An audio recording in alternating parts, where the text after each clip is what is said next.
तिलक महाराज एक शिक्षक थे, शिक्षा में राष्ट्रीय शिक्षा के आग्रही थे, प्रखर पत्रकार थे। पत्रकार कितना निर्भीक हो सकता है, वो केसरी के तंत्री लेख देखकर ही कोई इसका अनुभव कर सकता है। और एक बहुत बड़े चिंतक के रूप में उन्होंने भारत की आत्मा की अभिव्यक्ति दुनिया के सामने करने का काम तिलक महाराज ने किया। करोड़ों लोगों के हृदय के अंदर स्वराज का मंत्र प्रज्वलित किया।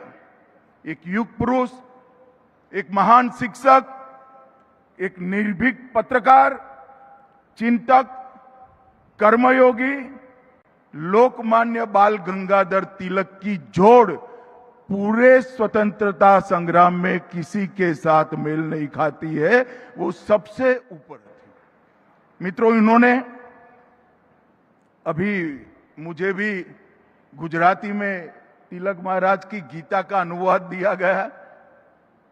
मेरा सभी युवाओं से आग्रह है, गीता को तिलक महाराज की दृष्टि से पढ़िए। आपके जीवन में कभी आप गलती नहीं कर पाएंगे, ये मैं आपको गारंटी देता हूं। ये जो ग्रंथ है वो श्रीमद् भगवत गीता का व्यवहारू स्वरूप क्या हो सकता। एक आम आदमी, एक विद्यार्थी, एक युवा, एक किशोर, एक नागरिक भगवत गीता को कैसे जी सकता है, उसका व्यवहारू स्वरूप तिलक महाराज ने हम सब के सामने रखने का काम। उन्होंने उस जमाने में new English school, Deccan education society और फर्ग्यूसन कॉलेज तक की पूरी शिक्षा की चक्र की व्यवस्था पुणे में करने की व्यवस्था की।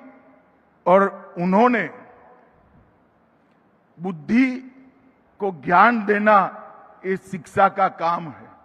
ये मंत्र दिया, चरित्र को दृढ़ीभूत करना वो शिक्षा का काम है। और शिक्षा प्राप्त कर कर जो बड़े होते हैं वो सभी भारत माता के चरणों में समर्पित करें, वो शिक्षा है। वो व्याख्या उन्होंने की। अंग्रेज अगर किसी अखबार से डरते थे तो केसरी और द मराठा से डरते थे, और उसमें अखबार से ज्यादा तिलक महाराज का बहुत बड़ा योगदान था। उन्होंने पहली बार ये प्रस्तापित किया था कि राष्ट्र की चेतना को जगाए बगैर स्वतंत्रता अगर मिलती भी है तो वो स्वतंत्रता का कोई मूल्य नहीं।